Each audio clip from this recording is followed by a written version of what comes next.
Hi guys, life in colour আপনাদের সবাইকে স্বাগত।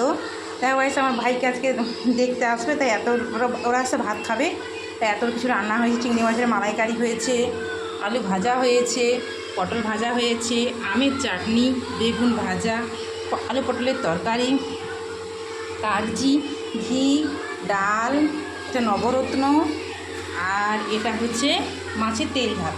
এই যে মাছগুলোকে তুলে রাখা হয়েছে, এটা যখন দেবো তখন ভেঙে যাবে, তো তাই রস আলাদা আর মাছগুলো আলাদা। আর পাঁপড় আছে, তার সঙ্গে দই মিষ্টি আছেই তো। তারপরে দেখা হচ্ছে আপনাদের নেক্সট ভিডিওতে, যা যা কিছু হবে সব আপনাদেরকে শেয়ার করে সব দেখাবো। খুব সাজানো হয়েছে, আপনাদেরকে দেখিয়ে দেওয়া হোক, দেখে নিন। দেখো গাইস কীভাবে সাজানো হয়েছে।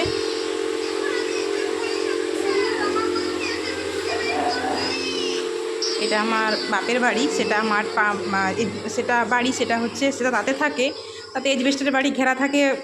আর এখানে হচ্ছে এই ঘরটা সব স্টার্ট হয়েছে, তো নতুন হচ্ছে, তো তাই সেখানে থেকে থাকতে হচ্ছে। এটা হচ্ছে লোকরা সেখানে বসবে, আর ওইখানে তোমার দেখিয়েছি, ওখানে খাওয়া দাওয়া হবে। যা যা হবে তোমাদের সব শেয়ার করবো। বাই, দেখা হচ্ছে নেক্সট ভিডিওতে।